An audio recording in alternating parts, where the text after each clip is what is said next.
Good evening, everybody. My name is Dylan Rowe, and I am the Chief of the Land and Water Division for Environmental Health. Thanks for coming on to our call and our webinar.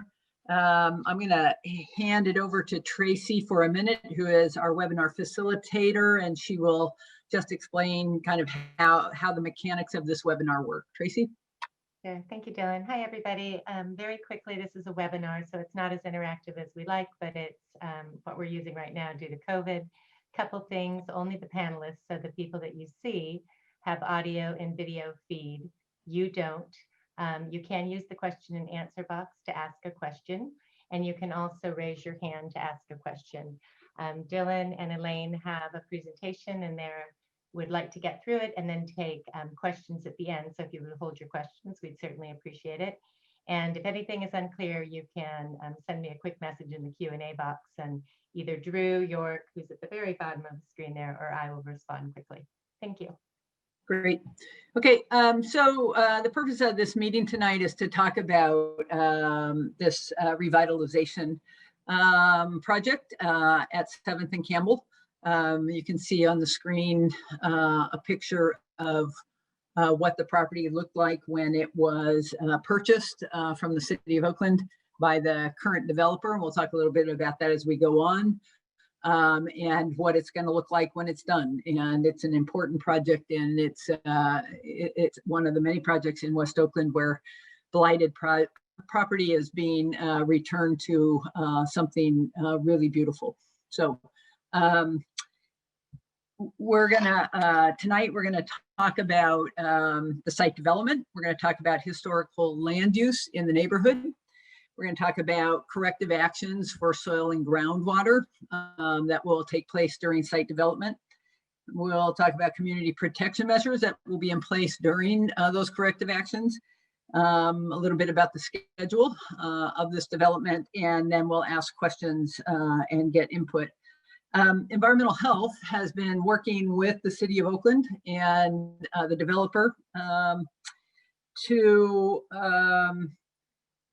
facilitate this redevelopment. And we have entered into an agreement, a voluntary agreement with the developer 7th and Campbell LP to address some impacts from historical land use way back in the day, from site use in the vicinity of the site. So tonight I'm gonna co-present with Elaine Brown, who is the co-developer and founder, CEO of Oakland and the World Enterprises. And we're gonna lead you through what's going on at the site, the history of the site, and how we're gonna get from here to there. So next slide, Tracy.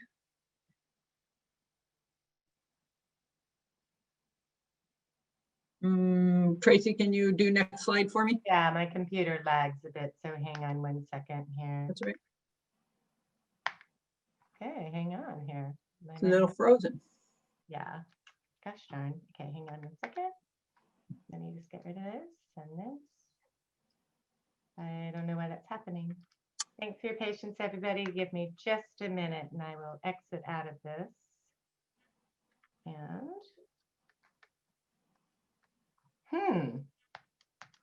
not quite sure what to do here. Hang on. Is it not letting you exit? No, it's not letting me do anything. Interestingly enough. There we go. Okay. Okay, perfect. Thank you for your patience.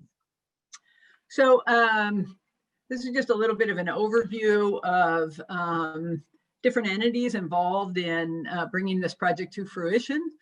In the center of it is the developer, 7th and Campbell LP, and their amazing architects, MWA Architects, and they have other entities that help them with this, including their environmental consultant, Langen, and then their general contractor who will be building the site.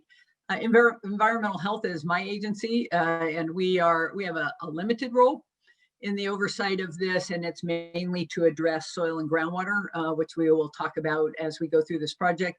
City of Oakland is the agency who has entitled the project and will be issuing the building permits. And then there's the Bay Area Air Quality Management District, who is involved to make sure that the protocols are followed for building demolition and air quality during construction. So next slide. One more. Yep, so I'm gonna turn it over right now to Elaine. Elaine, why don't you take it away and you talk about your project, and then when you're ready to hand it back to me, I'll take it over. All right, thank you so much, Dylan. Yeah, my name is Elaine Brown, and I am the CEO of Oakland and the World Enterprises, which, along with another developer, McCormick Barron Salazar, as a co-developer, we are the 7th and Campbell LP, and we are developing this property. As you can see from the bullet points here, this city of Oakland approved and entitled the project. We did remove a building and we cleaned up the site. I think what's important about it is that this site had been sitting blighted for many, many years, decades even, in the community. The city had made some sort of an arrangement in maybe 2001 to begin to develop it, but nothing happened to that project until we began to deal with it. And that was in 2014, 2015. And so it was just sitting there collecting more dirt and dust than was already there, and filth, with a filthy building and all kinds of everything from condoms to couches and everything in between. And so Oakland and the World took on the job of cleaning up every single inch of that property, and so that we could begin to do what we had to do, which is to develop the site for both housing and commercial space. In the interim, we decided that we would put an urban farm there, and we did do that. Our vision is to ultimately lift that urban farm up into the building, and so there'll always be organically grown vegetables available to the community and the other commercial developments that we have. We're going to have a 5-story mixed-use building there. All 79 units there will be affordable. We will have a fitness center there. We will have a grocery store, what we really want to call a neighborhood market. I don't think it's as grandiose as a grocery store. Something like Safeway wouldn't be the comparison, but it's a neighborhood market where you'll be able to buy decent and good food. This is a food desert, this area. There's nothing around where you can go and shop for groceries. We'll put a restaurant and entertainment area there, picking up the nostalgia of 7th Street, which was something that especially Black people in Oakland, and especially in West Oakland, remember as being a great center for cultural and entertainment life. Everybody thought about it as where you could go to get a lot of good blues and a lot of good barbecue. So we're going to try to replicate that. We'll have a technology center there. And as I say, we'll lift up the urban farm.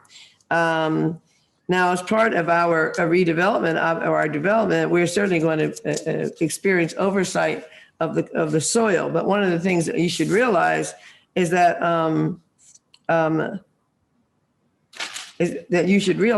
we have indeed involved ourselves in very serious environmental concerns. And so the question of oversight by environmental health, we, welcome it.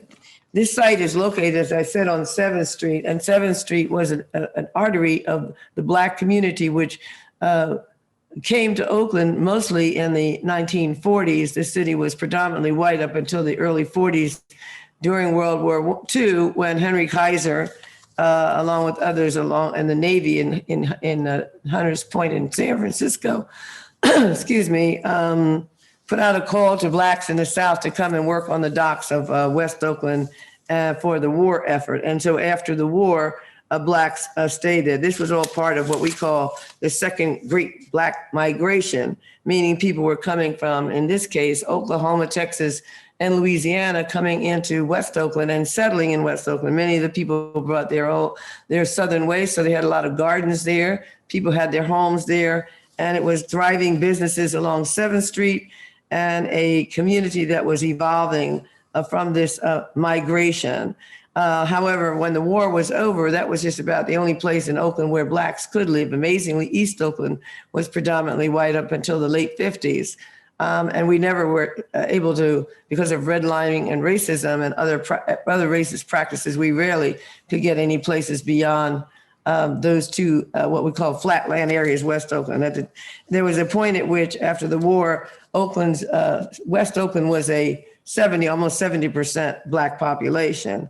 So in this particular area of Lower Bottoms in Campbell Village area, as I said, this is where you have 7th Street jumping. You have down the street, we still have the sign for Esther's Orbit Room, where jazz greats would come and play, and you would have all kinds of music along that street and so forth. And but after a while, as things shifted around, the government itself began to have development ideas and began to displace people. At one point, over 400 people who lived along that corridor were removed to build the post office that's there, to build the BART line, to build a 980 connector, and to 880 and so forth. And so a lot of people were totally displaced in that community. So what we're looking at in our own thing is to look back on how this all happened and all these 7 parcels that we have for this project. This goes all the way back to 1889. There was nothing really that serious there in terms of contamination, but there were many businesses there. And so, as I said, the city of Oakland acquired the property. At some point, it started developing, or saying it would develop it with a group called Oakland Community Housing, amazingly, an organization that I started back in 1973 or 74. There in West Oakland. And finally, we took it over and began to try to develop it. And as I say, one of the things that we're doing is we're looking at not only building a beautiful building, but to build one that is environmentally sound and environmentally safe. So one of the things that we're looking at is we want to minimize the carbon footprint in our building. And we're doing that by using materials and methods and equipment and practices so that we can end up having a green, what is categorized as a green LEED or gold LEED, LEED building. We're also attempting to, but we intend to have net zero energy, which means that all of the energy we use, we will produce there mostly from the sun, so that we don't get on the grid and add to some of the problems that we all know about in terms of excessive use of energy. And finally, we are dealing with environmental questions in terms of soil and what is in that soil. And that is why we're looking to partner with and do partner with environmental health. We look for regulatory, but we think that we will do more than what will be required, but we will certainly do what is required to make our soil not only clean, even though we inherited a site that was filthy in the beginning on the topsoil and underneath. I mean, Dylan can certainly talk to you about that. We will clean the property to the point where it will probably be one of the best properties in West Oakland. That is our goal. We want that property to be free of contamination, the soil. We want it to be beautiful, and we want it to be a benefit to the community. So I'd like to thank you and turn it over to Dylan Rowe. Thanks, Elaine. So that background that Elaine gave is really important when we are talking about understanding things that we look at to make sure when a site is developed, to make sure that we understand if there are any environmental conditions that need to be addressed during redevelopment. And the slide that is up on the screen right now, it's called a historic Sanborn map. And these are maps that have been generated since the 1800s, and they show in kind of a simplistic way, they show different how land was used in the past. And so the slide that is up on the screen right now, it's difficult to read, but I'm going to kind of lead you through it. The site, Elaine's site, is marked with the orange marking. And that site has historically been used for commercial and residential businesses since the early 1800s. And commercial businesses like dry goods, stores, nothing that was indicative of generating any kind of hazardous materials. But the surrounding area has had a lot of industrial sites around it that do potentially use hazardous materials. And then this slide, you can see all those yellow boxes are different sites, including sites that had underground storage tanks for fuel. Most of this in 1912 was about underground storage tanks or any kind of fuel. There was a railroad line and some automobiles and historic cleaner. By the time, Tracy, next slide, I'm going to kind of run you through how this area has changed over time. Again, there's our site in red. And by 1957, you see some more different kinds of manufacturing, shoe polish and pharmaceutical manufacturing, ironworks, aluminum factories, more gas stations, lacquer spraying, auto repair, auto wrecking. And again, we're looking at where were there potentially hazardous materials used at a site or in the vicinity of site. So then next slide, please, Tracy. And then again in 1970, this is actually, could you go back to 58? Because I wanted to bring something up that I didn't. Can you go to the slide before? Okay, so Elaine was talking about, you know, all the things that happened in this neighborhood and the taking of over 400 homes that displaced a lot of people. And Tracy, if you could circle below this, yeah, that whole area. So that whole area, all of those were houses. Most of those were houses. And that was in 1957. Tracy, if you go to the next slide, by 1970, all those houses had been taken by eminent domain and demolished, and the post office put there, and you can see that here. And the reason that that's important is for many reasons. One is it's part of this history that Elaine is talking about, and it is also when you do demolition like that, and when you do that kind of mass grading, which I would call that mass grading, you often see contamination associated with that gets deposited in soil at that time. So next slide, Tracy. So this is just another, it's an aerial instead of a Sanborn map. And on the left, you can see the site in red, and you can see it kind of just shows you how much development and how much soil disturbance has happened in this, and how much disturbance of this community has happened over time that Elaine was talking about. So on the left, you see the post office being built. It's not completely built. Tracy, can you kind of put your cursor? Yeah, right there. And you can also see in that figure that the freeway interchange has not been built. And then on the right, you can see that the whole freeway is now there. The post office is developed. And so once again, and BART, I'm not sure if it actually shows BART, but BART, yeah, if you could kind of show the alignment, BART would be on the other, is that, yeah, BART, right? Yep, BART. So a huge amount of taking of land and a huge amount of construction for mass kind of infrastructure that has impacts on communities. So if you go to the next slide. So this site, we've been working with Elaine and her group to evaluate, and based on kind of the slides that I showed you there, there were reasons to collect soil sample and groundwater samples to see if there were any impacts or soil vapor samples to the site, so that Elaine could make sure that she knew about them and address them during her development. And a summary of the investigations that have been conducted up through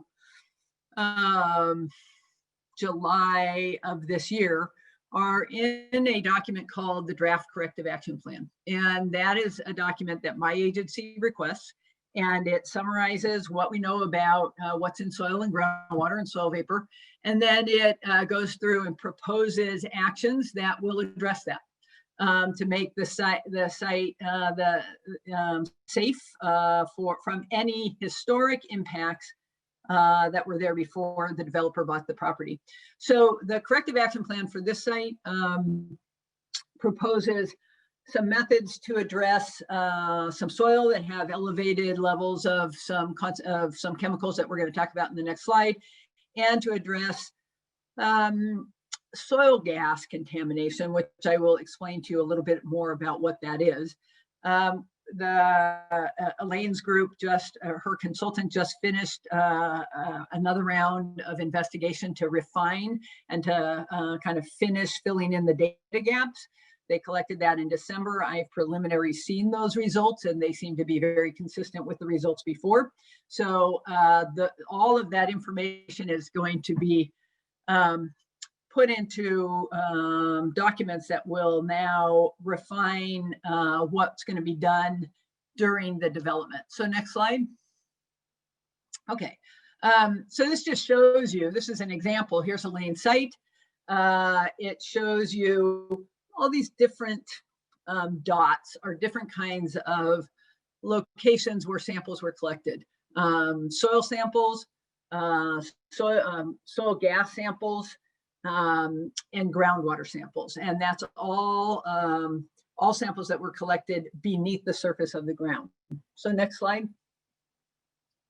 So one of the most significant findings, and the thing that is one of the corrective actions, is there is anywhere between 2 and 5 feet of fill material at this site. And this is a picture, it's called a heat map, but it's a picture that shows you where this fill material is. So the red and the orange is anywhere between 4 and 6 feet deep of fill material. And then the yellow is 3 to 4 feet. And then it gets shallower, 2 to 3 feet, with the green 0 to 2 feet. And what that means is fill material means somebody placed a lot of material on this property, and we don't know when. But one of the reasons why I was showing you how much mass grading has happened in this area is because I suspect it happened in association with some BART redevelopment or freeway construction or something. There was at some point in time fill material brought to the site, probably to raise the grade, not sure why. And so that fill material is, you know, it's basically soil, but it's not native soil, and it has some chemicals of concern in it, primarily lead, that will be addressed when Elaine develops her site. So if you go to the next, yep. So so the plan right now is that during prior to construction and during construction, we're going to refine this data, but soil that has lead or any other chemical of concern, but it's primarily lead, that's above something called a risk-based screening level, will be excavated, and it will either be, it depends on the construction, and we haven't gotten that sorted out yet, but it'll either be disposed of offsite at an appropriate landfill that is designed to, it has engineering controls, it has liners, it's designed to containerize soil that has elevated concentrations of chemicals, or it will be consolidated underneath the foundation of the building where nobody will ever be able to touch it. What's important to know about Oakland, and especially about this area, is there's a lot of lead in soil. And that is from demolition of structures in the past. When we were looking at those maps, you could see that there were a lot of buildings on this site that have been demolished. And often when buildings were demolished before there were environmental regulations, sometimes the demolition or even the painting of houses with lead-based paint resulted in lead in soil. So we do see a lot of lead in soil, and where you are near a freeway. Before we went to unleaded gas, freeways were a source of deposition of lead onto people's properties. So it's not uncommon that there's lead there, but we're going to deal with the lead to make sure that nobody can eat it, nobody can breathe it, nobody can come in contact with it where it becomes a human health risk. The other thing at this site that we found is that there are also chemicals in soil gas. So soil gas, if I were going to try to tell you what soil gas is, if you think about soil, and you have a handful of soil, if you put a microscope up to that soil, you'd see a lot of little spaces between every little soil particle. It'd be like if you had a jar full of marbles and there'd be spaces between the marbles. And in the spaces, there's something called soil gas. It's often air. But if there are any chemicals that are coming off groundwater or have been released to the ground from some usually historic industrial land use, it can impact the soil, the air inside those pores, and that soil gas can migrate up into buildings, and it can become a risk, a human health risk for occupants of the building if they breathe it. This is also not uncommon in West Oakland. I hate to say that, but it is not uncommon in West Oakland. And again, it ties back to the history here, and it's actually not uncommon in Oakland in general, but West Oakland has its share.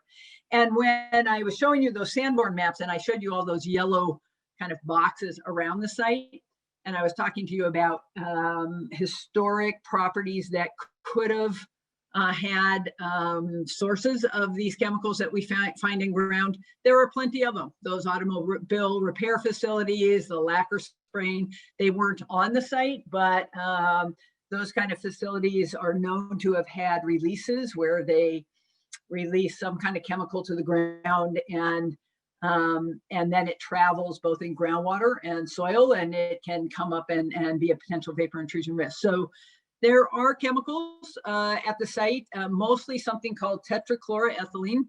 It's a fancy name for a chemical that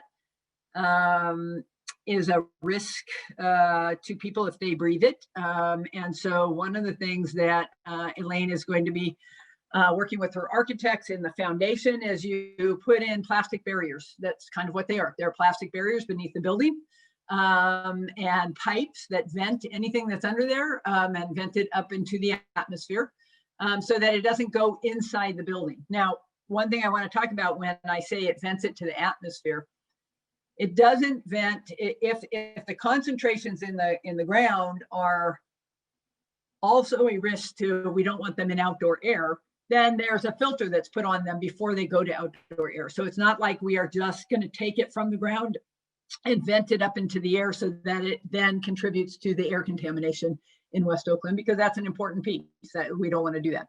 So this figure kind of shows some examples of how this stuff gets sprayed. It gets put on in when they first put in the foundation of the building. So next slide. So those are the two main things. It actually, they're pretty common things in Oakland. And so Elaine will be working with us to make sure that that happens. And then the other thing that is really important for environmental health, and I know is important for Elaine, so we're very aligned here. We're aligned on all of these things actually, is protecting the community during the excavation of any soil that have chemicals in it. And to make sure that you're not seeing dust that's being generated that might have lead in it. We do not want to excavate soil and move it around and create a dust cloud that then can move onto your property. So so next slide, that's good. So there's a lot of things that will get implemented, and this will be spelled out clearly in the design documents as we move forward. But we do monitoring, so there will be air monitoring that goes on, both for the workers on the site and on the fence line of the property. And there are protocols about if dust exceeds, there's a limit for how much dust can go into the ground before, or into the air before it becomes a human health risk to anybody. So that'll be monitored, and if there ever is an exceedance, the construction stops and measures are taken. But the idea is that during construction, we don't exceed those, that Elaine's crew takes good control, good management. You wet the soil so that you don't have a big dust cloud. You cover stockpiles with plastic. You cover excavation pits if they're open so that you don't have the possibility for wind or rain or something to come and move any contaminated soil off the property. Next slide. More of those community protection measures. These are standard things that Elaine will be doing throughout her construction, but certainly will be doing also during the environmental corrective actions that I've talked about.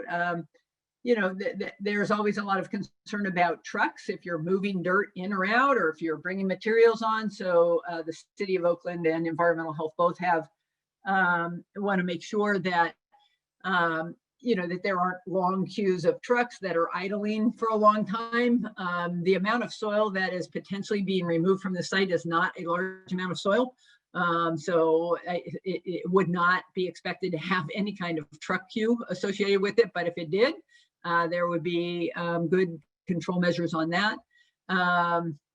And that there would be a designated truck route to make sure that when trucks leave the site, first of all, their tires are clean, they don't track dirt out onto the street, and they go on a designated route to take the material in the truck to a landfill.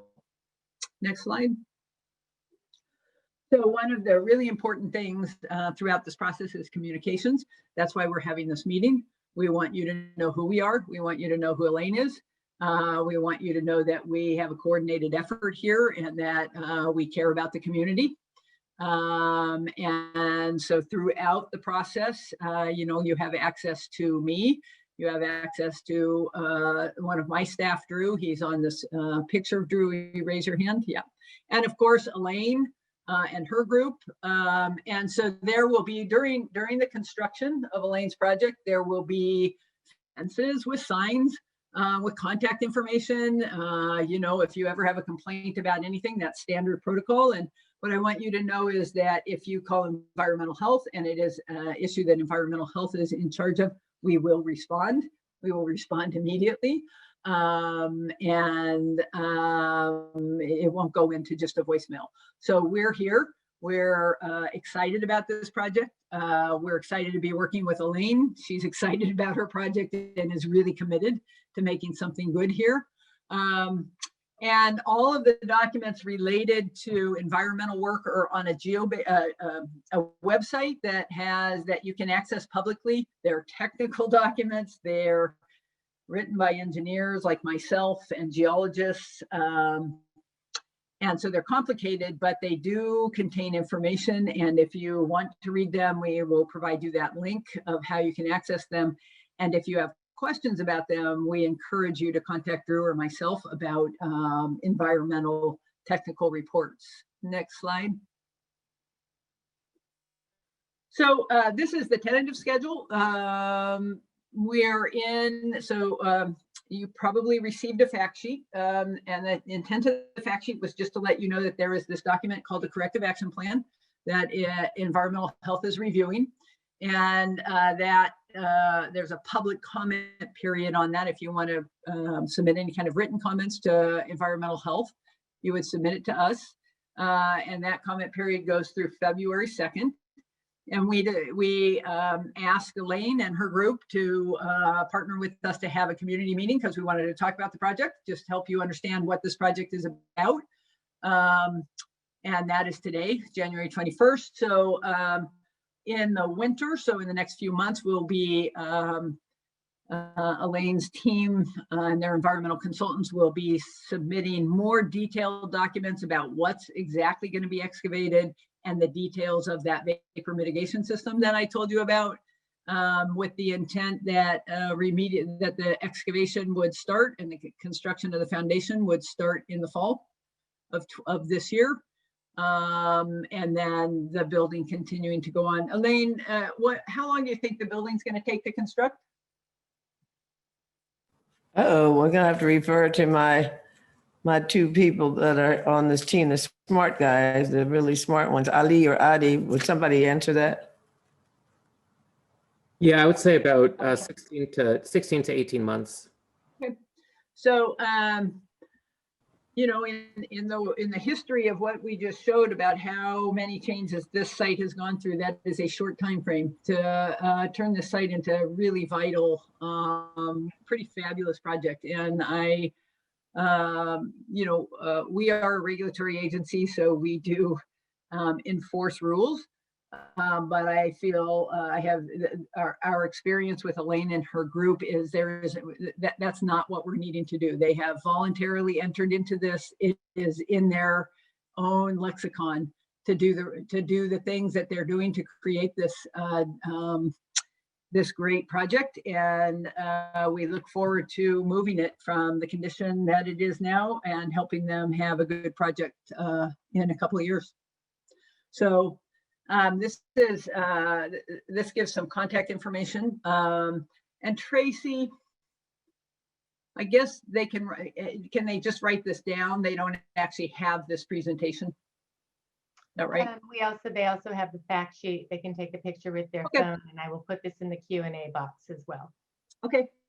So sorry about that. Let me go back up. There you go. Yeah, so you have my contact information and Elaine's. I would encourage you to contact us first. I'm the environmental person as far as soil and groundwater goes. Elaine is the person that knows and can talk about this area and her development project. And with that, we're gonna open it up and answer any questions that you guys have. Okay, so I'm just going to jump in quickly. Once again, this is a webinar, so if you'd like to have a question, please just throw it in the Q&A box or the chat box. And then what we'll be doing is, or you can raise your hand, happy to unmute you, and we'll be able to see you and have you answer your question. And Elaine or Dylan will decide who's going to be answering the question. And I just want to acknowledge that Ms. Margaret has joined. Great. She joined right in the beginning of the presentation.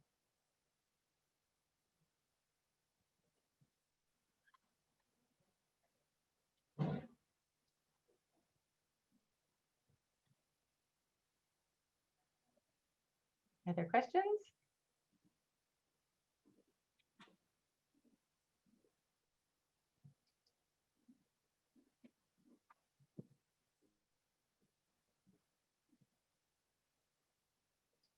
Surely you must have one. Right? Yeah. Looks like there's something in the chat. I don't see anything. Why are there's a mute Q&A and everybody using chat? That was a question Margaret Gordon asked in the beginning, and it's been sitting there since we've been talking. There's no open questions though here. So, hey, Ms. Margaret, I'm going to unmute you if you'd like to ask a question. Let's see if this is working. Well, if there is a question, don't people raise their hands? Is that it? You can, but I'm not seeing any hands raised. Yes. Okay, well then I guess there's no question. Oh, there we are. Okay. Go ahead and unmute, please. Or you know what I'll do is I am going to, there we go. Margaret, there you go. You should be able to be speaking in just a moment. I think we lost Margaret off the call. I'm not seeing her on No, the she's end. here. I just unmuted her. Oh, and okay, moved her okay. to the Oh, great. Okay. side, the panelist side. Hey, Ms. Margaret, you have to unmute.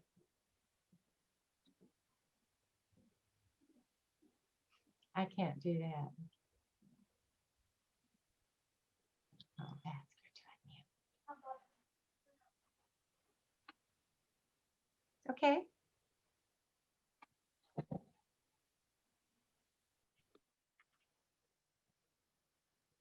So Sure what's going on there. I'm going to ask one of our attendees just to talk. So I think, Tyson, could I just ask you to talk so we can see if this is working for some reason? Hello, can y'all hear me? Yes, we can. So we do, Okay. I think it's a technical glitch on Miss Margaret's end, and she probably needs to call back in. Okay, all right. Thank you so Thank you, much. Other people have questions or clarifying questions or want more information?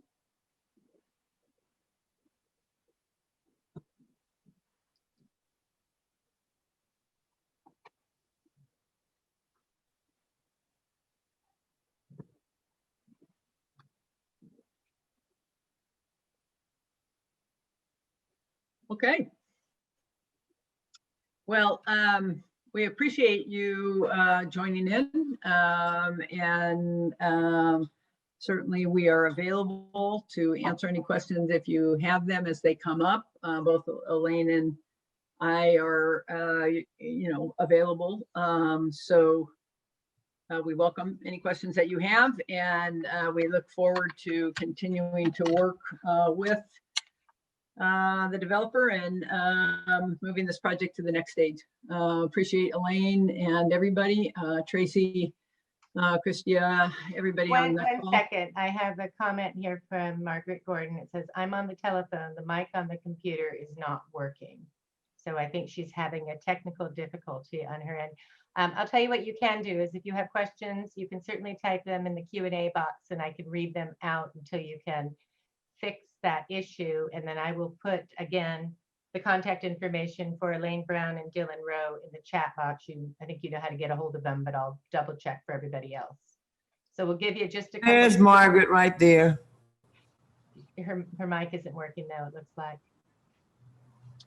Well, there she is visually. Yep, one's here. You have to unmute yourself, Margaret.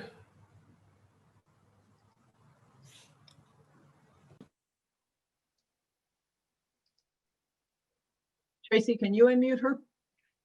No. I can't. I can ask her. That's all I can do. She's definitely muted. There you go. Margaret, can you talk?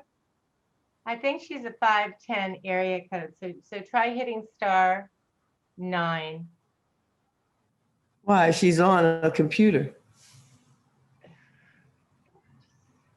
Sometimes I know I can't talk when I'm on a webinar on Teams or on Zoom. So maybe, it's a technical glitch.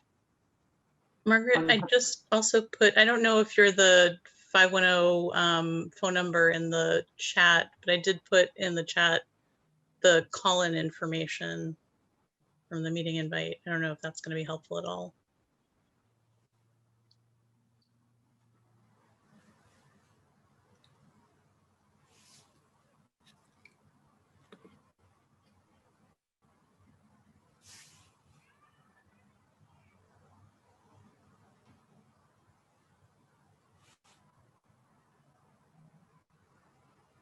Minute? Well,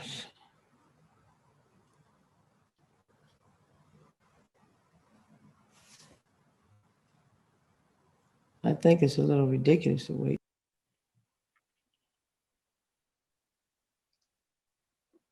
Okay. So It is. Hold on 1 second. Recalled in.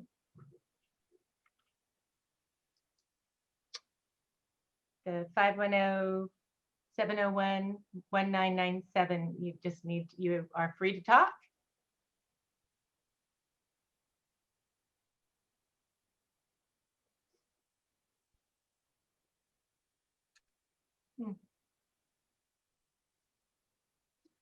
it looks like she has a phone up to her ear, but I'm not hearing her. I'm not either.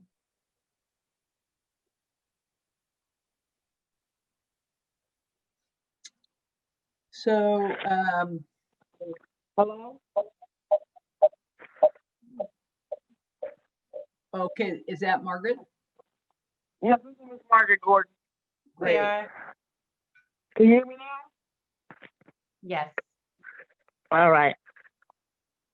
I don't have a lot of questions, but I do have some things that would like to answer.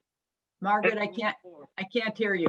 As West Oakland Environmental Indicators, we would like to see indoor air monitoring while the project is going on, and have the ability to have some kind of standing meeting during the soil remediation and the construction, so that people live next door to the project of Slim Chickens can have a communication loop with the developer and the county and whoever else.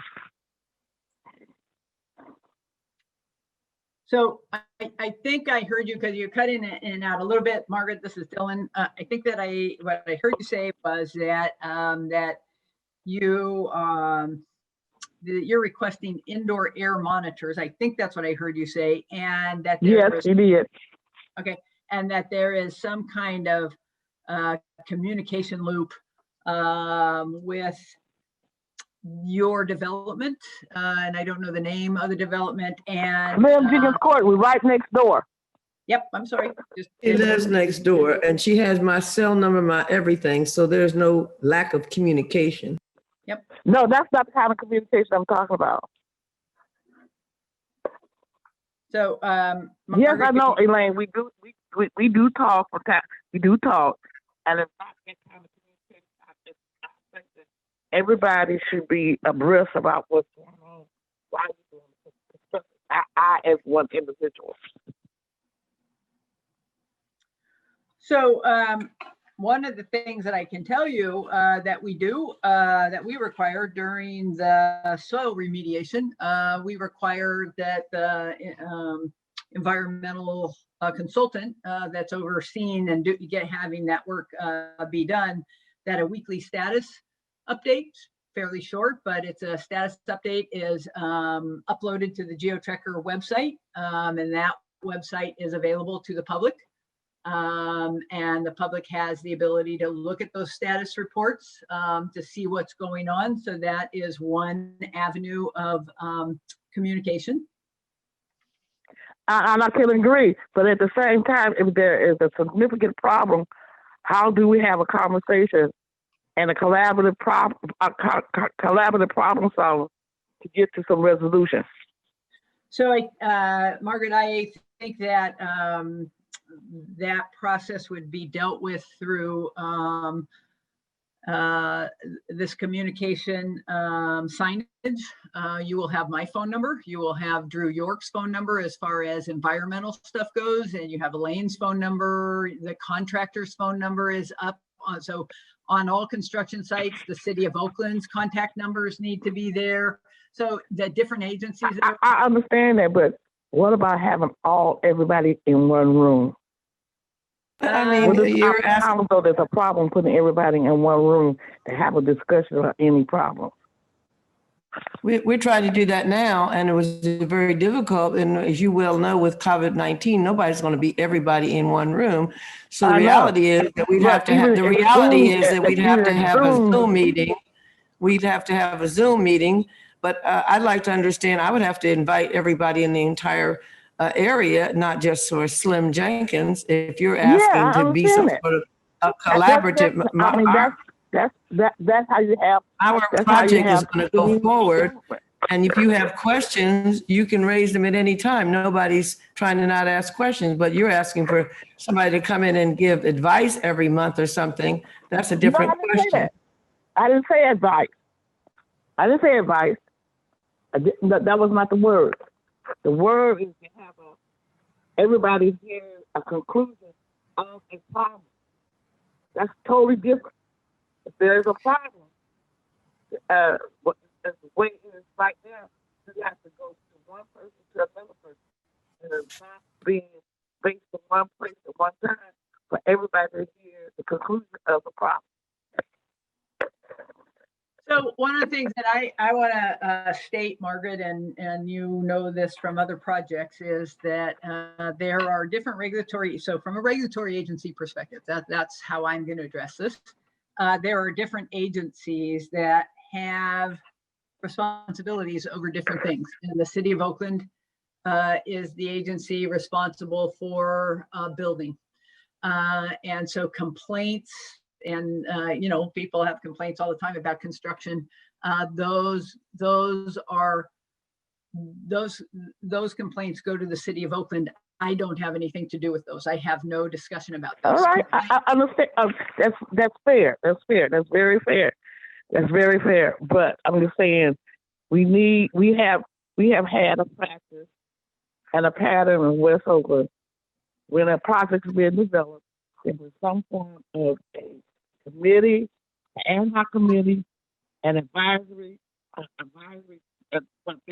lack of a better word, and we came together that to discuss any issues, concerns, or problems.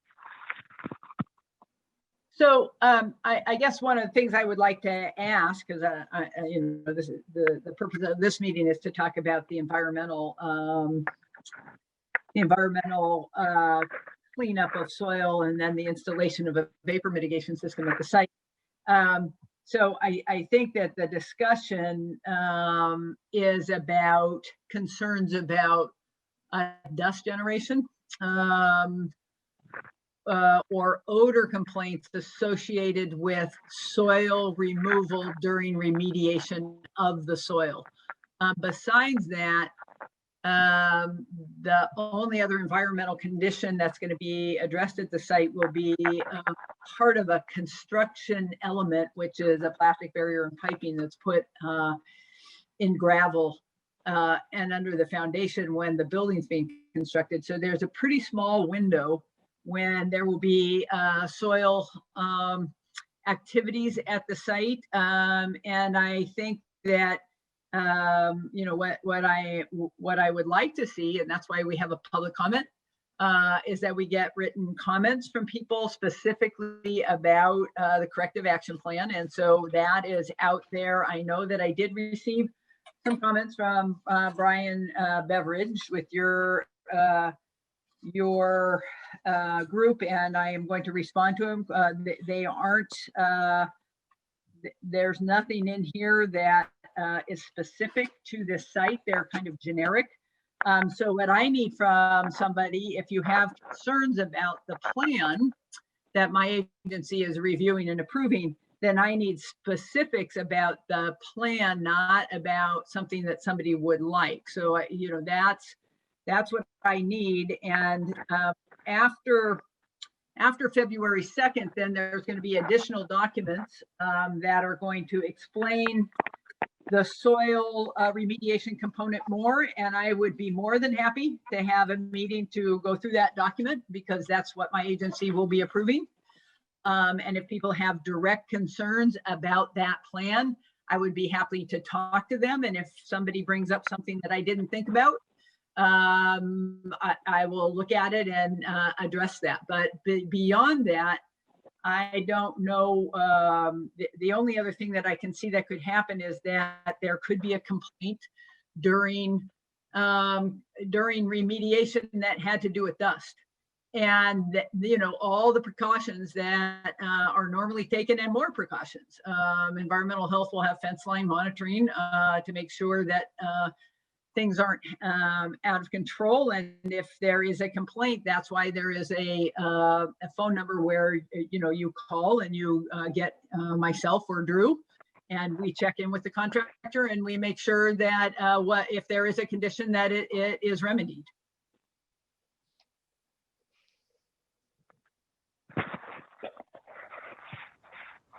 Thank you, Dylan.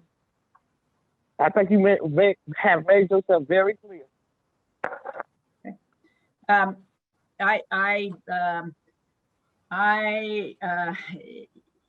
am very aware about dust generation and odors, and that's the biggest thing that you're going to get from remediation at the site. And I don't even think you're going to get odors from the site, because it's not a big petroleum release site. Usually you get odors from something where there's a big petroleum. Margaret, the volatiles that are in the ground are not from this site. So they won't even be being disturbed. They're from off-site sources.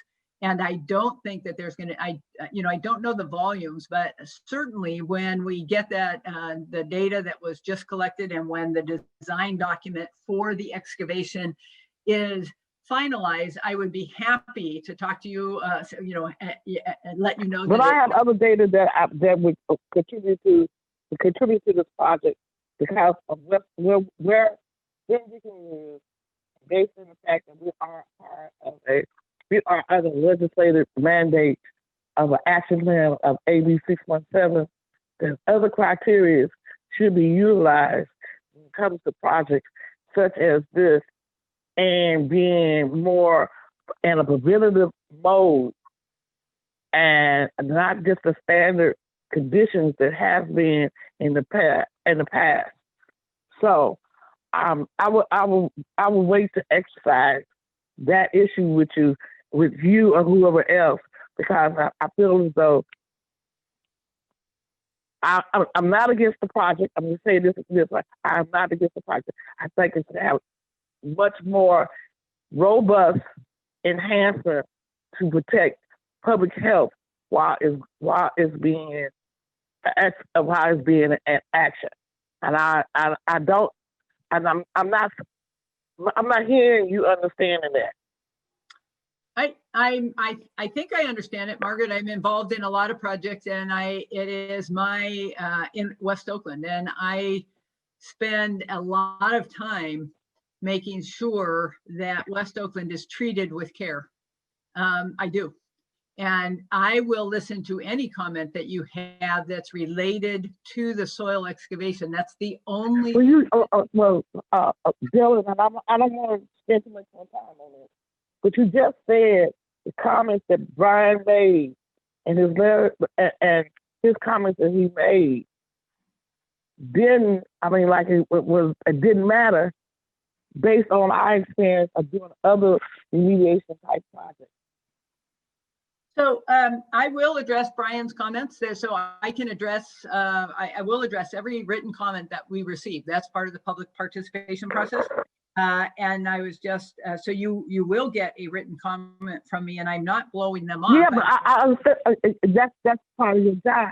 The way you and your delivery earlier is sounds as though it was very vague, it had gaps, and it had no real freedom of understanding of trying to support preventative problems for the project. It's not a relationship with public health.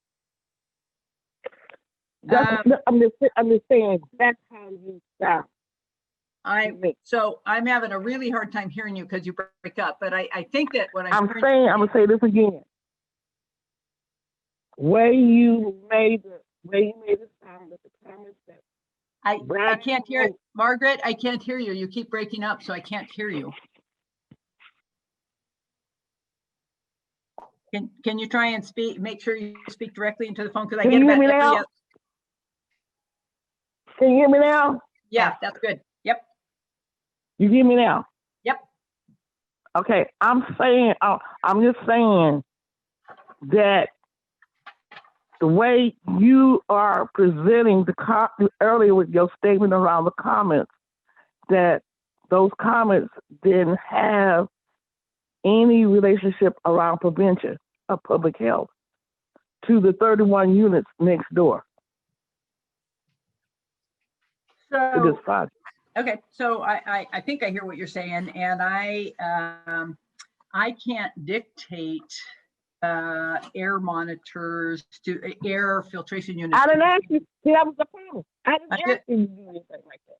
I'm just trying to. That was not part of my question. Margaret, Margaret, I can't hear you again.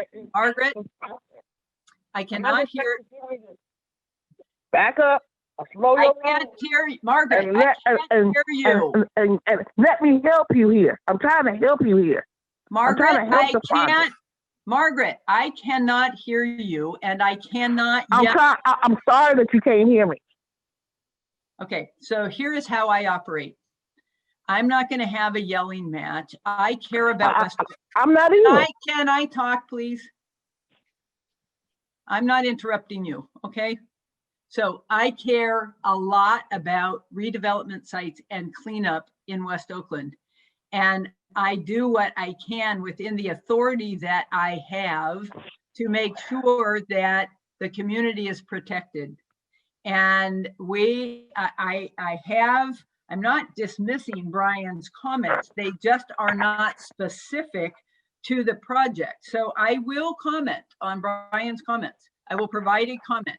And then if there are specific things, and I will certainly address every comment that you guys send to me in written form. I will do that, and I will take under consideration every comment that I get. I always do. And if a comment needs to be addressed that has not been addressed, and it is tied to the project, we will make sure that it gets addressed. So that's what I can tell you. We're working through the process right now. And The Dylan, final- I'm Dylan. I'm sorry to interrupt you, but that's only fair. That's fair. Okay. So I might mention that I contacted Brian Beveridge during this call and asked him said that he had written this very long email, and I expected him to be here to discuss his issues that he outlined. And he said he did not have time to come on this call. So the way we can handle this is I have a written comment. It was submitted to Drew York. He works for me, and that's why we have 30-day public comment periods. And I will be sending Brian and you, Margaret, a written response, and Elaine, everybody else, send a written response about environmental issues that were brought here in his comments. I would like to encourage, so Margaret, what I would like to encourage is that we continue to have a bigger discussion under a different forum that talks about West Oakland, not specifically this one. We're going to talk about this one, and we're going to make sure this one is doing what it needs to do. And I believe there's a good plan going forward.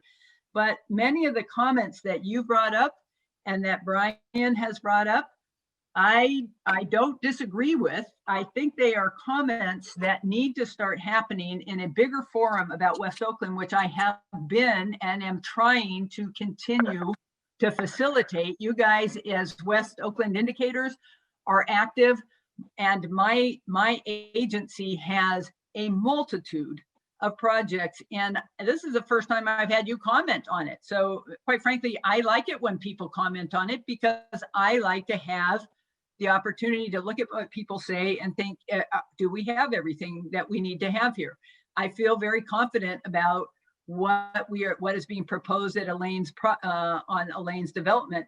But the things that you bring up are important, and the things that you have brought up that I have heard you talk about are important. And it is a discussion that needs to be had with a much bigger group than me. I am one agency, and we've got. I'm appreciating that you're making that type of a statement, and not to waste any more, because we after it's past 7:30 and we pass the time. I am willing to participate whatever. I'll support you organizing such an effort. Okay, I like event. I like that. We will work on that, because this is an important discussion that has only begun and has taken a little bit of a backseat because of COVID. But there was a big discussion with Senator Skinner's office to get a budget request for doing some work in West Oakland to evaluate vapor impacts. And so let's keep this discussion going, and I will contact. I appreciate that.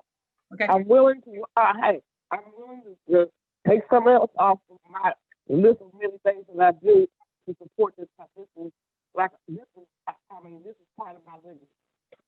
Okay, so I will contact you. I will give you written comments from Brian, and I will contact you and brainstorm with you, and we will get some more discussion in the public going about how do we do better. Not this project. I think this project is very on track. Yeah. Hey, this is we always gonna be at the beginning stages. Yep. It's never gonna be an end to this type of. Never gonna be an end to this until we have pristine air. As long as we have three freeways in one neighborhood and a port facility in one neighborhood, you're always gonna have the impact of these birds of being involved. Yep. So let's make some progress with that this year. And that was one, and that you did not illustrate. You did not demonstrate in the slides about the port impacts into that area of West Oakland and the hyperlocal on a block by block or hyperlocal impacts. In my fact sheet about the port, you didn't show the port as an impact. You showed the freeway as an impact. Yeah, you're right, because you're right. So Margaret, you are right. And what I want to, because I was focusing strictly just on this very small piece of Elaine's, and you are right. What I was hoping to show was that I am done ignoring the impacts in West Oakland. I am not a regulator that will say, don't worry about it. I'm not going to say that anymore.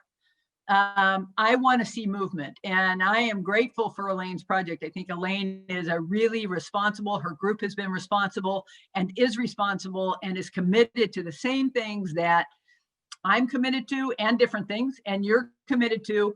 And so this, one of the things I want to talk to you about, and I want it to be a bigger group. I need it to be a bigger group. We have a database, Margaret, that you will be interested in seeing. And we've been putting this together since McClymonds. And it shows all the things you're talking about. The port, it shows the intersection of where we have COVID and where we have social injustice and racial injustice and environmental contamination. It's a powerful map that we need to start using to get the right people with power and money to help support the efforts in West Oakland. So we had talked about it a little bit right after McClymonds hit. The group that you had been working with BAA-QMD on the air bill that you guys came through. That is the forum, Margaret, for having multiple agencies. There needs to be a forum for multiple agencies, and I am all in, and I will do everything I can do to start doing it. And I'm hoping that I can get, that I'm grateful to know Elaine. I'm grateful to know you, and I'm in. So let's figure it out, but it's not specifically about this development. This development is on track, and we will make sure it's on track. And if there is specific things about this development, I will be happy to talk about it. Dylan, I'm sorry to interrupt. She dropped off the call. Okay, well, I finished my statement and it's on recording, so that's good. So do we have any other comments? No, we don't. And just in terms of a time check, it's 7:42 and we have nobody else that's raising their hand. Okay.